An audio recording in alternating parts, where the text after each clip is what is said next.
પ્રારંભ કરવામાં આવ્યો છે। દર વર્ષની જેમ આ વર્ષે પણ કરુણા અભિયાન અંતર્ગત પક્ષીઓની સારવાર માટેના કેન્દ્રો શરૂ કરવામાં આવ્યા છે, જેમાં પતંગની દોરીથી ઘાયલ થતા પક્ષીઓની સારવાર કરવામાં આવશે। ભુજ ખાતે કરુણા અભિયાનનો પ્રારંભ થયો છે, જેમાં શહેરના અલગ અલગ સ્થળો પર પક્ષીની સારવાર માટેના સેન્ટર ઊભા કરવામાં આવ્યા છે। ઉત્તરાયણ દરમિયાન પતંગ દોરીથી ઘાયલ થતા પક્ષીઓને ઝડપથી સારવાર મળે તેવા ઉદ્દેશ્ય સાથે કરુણા અભિયાન 2025નો પ્રારંભ કરવામાં આવ્યો છે। મકર સંક્રાંતિ એ ગુજરાતીઓનો એક વિશિષ્ટ પર્વ છે।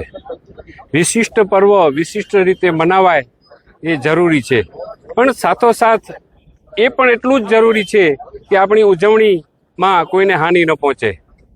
સામાન્ય અબોલ પક્ષીઓને આ તબક્કે ઘણી વખત આપણા પતંગના દોરથી ઈજાઓ પહોંચતી હોય છે અને રામશરણ પામતા હોય છે।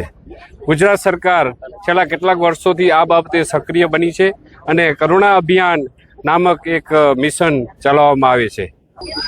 આજથી આમ તો ગુજરાત સરકારે વિધિવત કરુણા અભિયાન 10 જાન્યુઆરીથી 20 જાન્યુઆરી માટે ખુલ્લો મૂક્યો છે। એમાં કચ્છ જિલ્લામાં પણ આપણે તમામ તાલુકાઓમાં આજથી કાર્યક્રમ શરૂ કરીએ છીએ।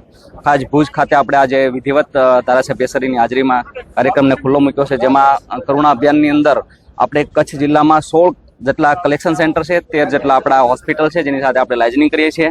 આ તમામ અભિયાન સફળપૂર્વક થાય તે માટે કલેક્ટરની અધ્યક્ષતામાં પણ આપણે મિટિંગ રાખી હતી, જેમાં PGVCL છે, પોલીસ ડિપાર્ટમેન્ટ છે, પશુપાલન છે, એજ્યુકેશન ડિપાર્ટમેન્ટ છે, તમામ સાથે આપણે લાઇઝનિંગ કરી અને ખૂબ આ સફળ થાય કાર્યક્રમ અને ઓછામાં ઓછા પક્ષીઓ ઘાયલ થાય, સાહેબે જેમ કીધું છે એમ, અને જે ઘાયલ થશે એવા પક્ષીઓને આપણે ઝડપથી સારવાર આપીએ એ માટે અમારે સંપૂર્ણ આયોજન છે અને એ માટે અમારા 10 દિવસ માટે તમામ ટીમો એક્ટિવ કરેલી છે અને અમને વિશ્વાસ છે કે અમે ખૂબ કાર્યક્રમને સફળતાપૂર્વક પૂર્ણ કરશું।